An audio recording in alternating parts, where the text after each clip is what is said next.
नमस्कार, मैं doctor Hemant Kalra, chest specialist हूँ। आज मैं आपको बताऊंगा एस्मा में कौन सा इन्हेलर आपको रूटीनली यूज़ नहीं करना चाहिए और कौन सा इन्हेलर आपको यूज़ करना चाहिए। एस्मा में पेशेंट्स की जो विंड पाइप होती है, श्वास नली होती है, उसके अंदर सूजन होती है और इस सूजन की वजह से विंड पाइप सिकुड़ जाती है, पतली हो जाती है, पेशेंट्स को खांसी रहती है और सांस लेने में दिक्कत रहती है। इसलिए एस्मा का जो सबसे अच्छा ट्रीटमेंट माना जाता है वो इन्हेलर ही माने जाते हैं और मार्केट में इन्हेलर तरह तरह के आते हैं। इन्हेलर्स में तरह तरह की दवाइयाँ आती हैं। सभी इन्हेलर एस्मा के लिए नहीं होते हैं, और भी बीमारियों में इन्हेलर दिए जाते हैं। एस्मा में वो इन्हेलर रूटीनली यूज़ करना चाहिए जिसमें दो दवाइयों का मिक्सचर होता है। एक दवाई जो होती है वो एस्मा में जो आपकी विंड पाइप में सूजन होती है उसको ठीक करती है, और दूसरी दवाई जो विंड पाइप पतली हो जाती है, सिकुड़ जाती है, उसको खोलती है।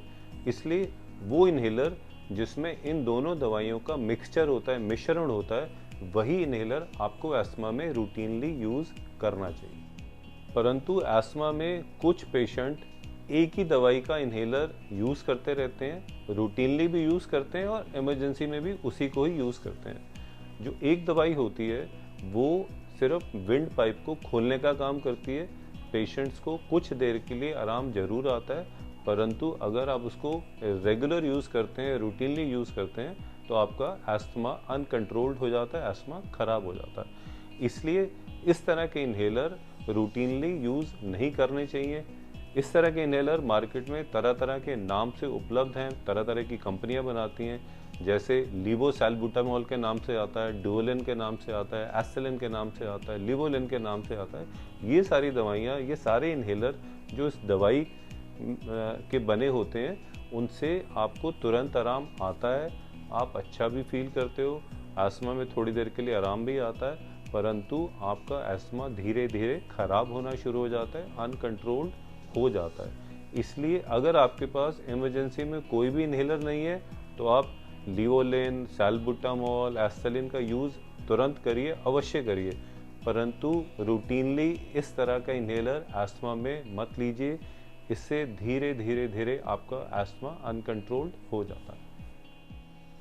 इसलिए एस्मा में अगर आप एक अच्छी ज़िंदगी जीना चाहते हैं, आप चाहते हैं कि एस्मा आपका अच्छी तरह से कंट्रोल्ड रहे, तो एक दवाई वाला इन्हेलर आप रूटीनली यूज़ मत करिए। जैसे लिवोलिन, डुओलिन, एस्टेलिन, सैल्बुटामॉल, जो इन्हेलर सिर्फ इन दवाइयों के बने होते हैं, वो आप इमरजेंसी में यूज़ करिए, वो क्योंकि बहुत ही इंपॉर्टेंट है, आपको तुरंत रिलीफ आएगा, आप अच्छा भी फील करोगे। परंतु रूटीनली इन दवाइयों वाला जो इन्हेलर होता है वो मत यूज़ करिए, क्योंकि अगर आप इसको रूटीनली यूज़ करेंगे तो आपका एस्मा धीरे धीरे अनकंट्रोल्ड हो जाएगा। वही इन्हेलर यूज़ करिए जिसमें दो दवाइयों का मिक्सचर होता है, मिश्रण होता है। वो कौन सी दवाइयाँ होती हैं? एक होती है एंटी इन्फ्लेमेटरी, जो आपकी विंड पाइप में सूजन को ठीक करती है। दूसरी होती है ब्रोंकोडायलेटर, जो आपकी श्वास नली को, आपकी विंड पाइप खोलती है। इन दोनों दवाइयों के मिलने से आपका एस्थमा बहुत अच्छा कंट्रोल में रहता है, और वही इन्हेलर यूज़ करिए जिनमें ये दोनों दवाइयाँ मिली होती हैं। Thank you.